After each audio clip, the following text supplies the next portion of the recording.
Hey guys, welcome to my channel Textbook. Today's topic is coping with stress. Coping with stress means stress से deal कैसे करना है, handle कैसे करना है स्ट्रेस को. तो स्ट्रेस को अलग अलग टाइप से डील किया जाता है. डिफरेंट डिफरेंट टाइप्स के ओरिएंटेशंस होते हैं स्ट्रेस को डील करने के लिए. जो भी हमारी स्ट्रेसफुल सिचुएशन होती है या इवेंट्स होते हैं उनको डिफरेंट टाइप से डील किया जाता है. एंड जिस वे में हम स्ट्रेस से डील करते हैं वो डिपेंड करता है हमारे बिलीव्स पे, एक्सपीरियंसेस पे.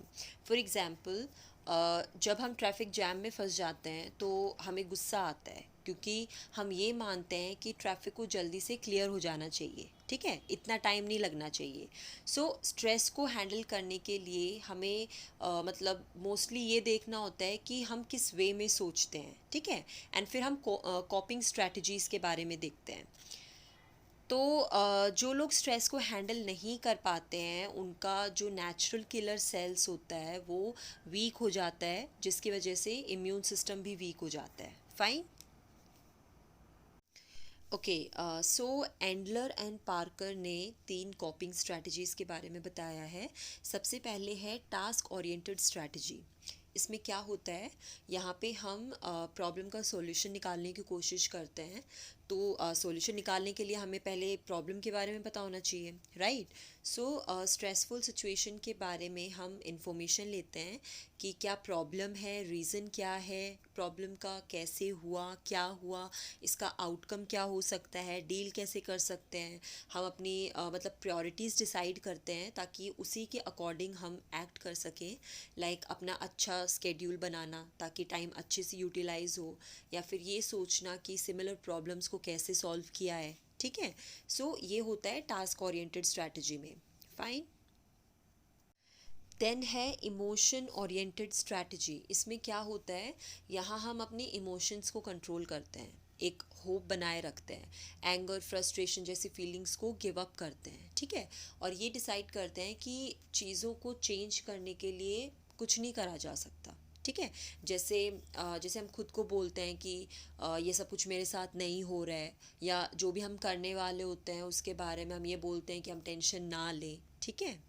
Then last is avoidance oriented strategy. यहाँ हम सिचुएशन की जो सीरियसनेस होती है उसे अवॉइड करते हैं, या फिर उतना सीरियस नहीं मानते जितना सीरियस होता है. ठीक है, एंड जो स्ट्रेसफुल थॉट्स होते हैं उनको दबा देते हैं और सेल्फ प्रोटेक्टिव थॉट्स पे ध्यान देते हैं.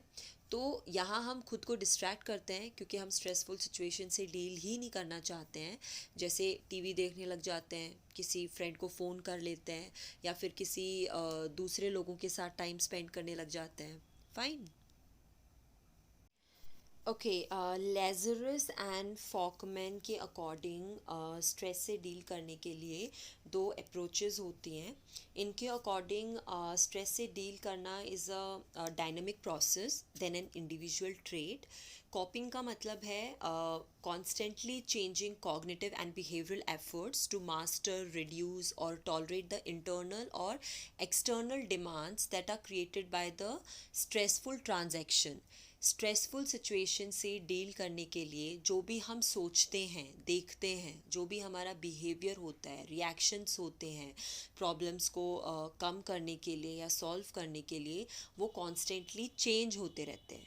ठीक है, वो कोई इंडिविजुअल के ट्रेट्स नहीं है. फाइन. कॉपिंग रिस्पॉन्सेज को 2 टाइप्स ऑफ रिस्पॉन्सेज में डिवाइड किया है. जैसे सबसे पहले है प्रॉब्लम फोकस्ड, देन है इमोशन फोकस्ड. प्रॉब्लम फोकस्ड में क्या होता है, प्रॉब्लम फोकस में हम प्रॉब्लम पे फोकस करते हैं जैसे टास्क ओरिएंटेड में करते हैं. ठीक है, प्रॉब्लम के बारे में जानने की कोशिश करते हैं, उसकी सारी इन्फॉर्मेशन इकट्ठी करते हैं, उसे सॉल्व करने के तरीके देखते हैं, रिसोर्सेज देखते हैं. ओके, यहाँ इंडिविजुअल की अवेयरनेस, नॉलेज बढ़ती है, जिसकी वजह से वो प्रॉब्लम को इजीली सॉल्व कर लेते हैं. जैसे पहले प्लान बनाते हैं देन उसे फॉलो करते हैं to solve the problem. Fine. जैसे जब हमारे एग्ज़ाम्स चलते हैं तो हम अपना टाइम टेबल बनाते हैं, फिर उसके अकॉर्डिंग स्टडी करते हैं, तो वो प्रॉब्लम फोकस्ड रिस्पॉन्स है. ठीक है. Then we have emotion focused. Emotion focused में क्या होता है, इमोशनली किसी प्रॉब्लम को देखते हैं, प्रैक्टिकली नहीं देखते। कोई भी स्ट्रेसफुल सिचुएशन आती है तो या तो हम ऐसे रोने लग जाते हैं कि ऐसा क्यों हुआ, अब क्या होगा और मेरे साथ ही क्यों होता है, वगैरह वगैरह, ठीक है। या फिर हम ये सोचते हैं कि ठीक है, क्या पता इस रीज़न से ये हुआ है और इससे भी क्या पता कुछ अच्छा ही हो, ठीक है। तो ये इमोशनल अप्रोच है और प्रॉब्लम फोकस्ड प्रैक्टिकल अप्रोच है। सो यहाँ इन्होंने ये बताया है कि किस टाइप की अप्रोचेस होती हैं या ओरिएंटेशंस होती हैं जो स्ट्रेस से डील करने में काम आती है। फाइन। ओके, अब है स्ट्रेस मैनेजमेंट टेक्निक्स। ये ऐसी टेक्निक्स हैं जो हमें किसी भी तरह के स्ट्रेस से डील करने में हेल्प करती हैं। इसलिए स्कूल्स, ऑफिसेज या कोई भी इंस्टीट्यूशन मतलब ये कंसर्न होते हैं इन टेक्निक्स को जानने के लिए, ठीक है। जैसे सबसे पहले है रिलैक्सेशन टेक्निक्स।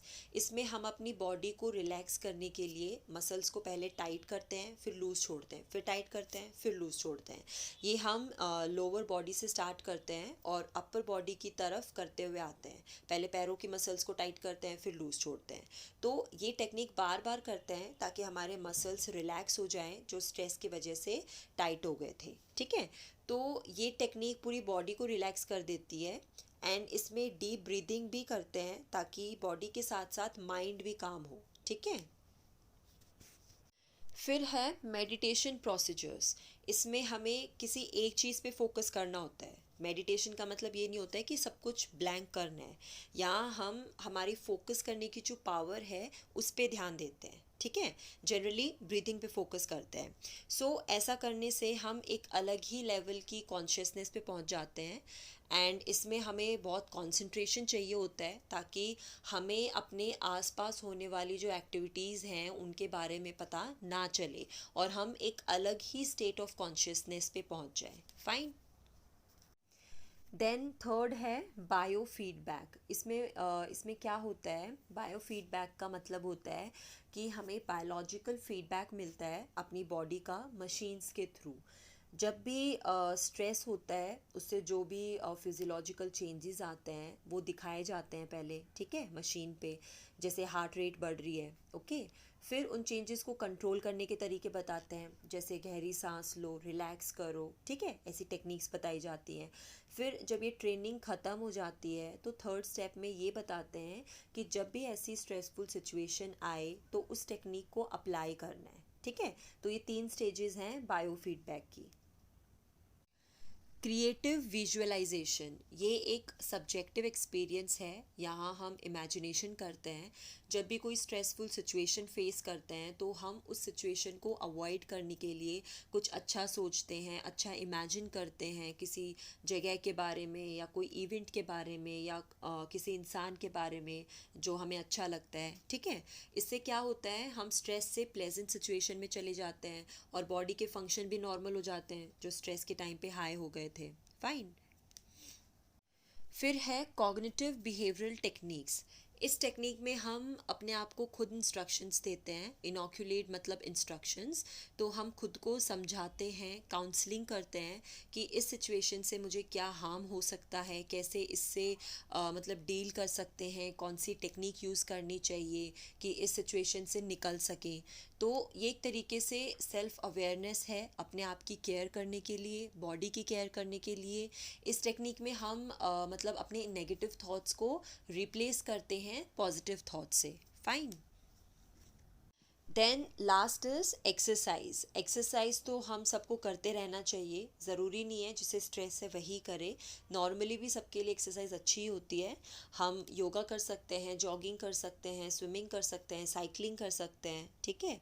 तो रेगुलर एक्सरसाइज से हमारा हार्ट सही रहता है, लंग्स अच्छे से फंक्शन करते हैं, अच्छा सर्कुलेशन बना रहता है, ब्लड में जो फैट है वो कम होता है, हमारा इम्यून सिस्टम स्ट्रॉन्ग होता है। फाइन। सो ये सारी चीज़ें स्ट्रेस को कम करने में काम आती हैं। एंड अगर हम रेगुलर एक्सरसाइज नहीं कर पाते हैं तो हम वीक में 4 टाइम्स भी एक्सरसाइज कर सकते हैं 30 मिनट्स के लिए, वो भी काफ़ी इफ़ेक्टिव होता है। ओके। सो ये टॉपिक हम यहीं पे ख़त्म करते हैं। नेक्स्ट वीडियो में we will discuss regarding promoting positive health and well being. And अगर आपको वीडियो अच्छी लगी then please to like it, share it with others also and don't forget to press bell icon. Thank you.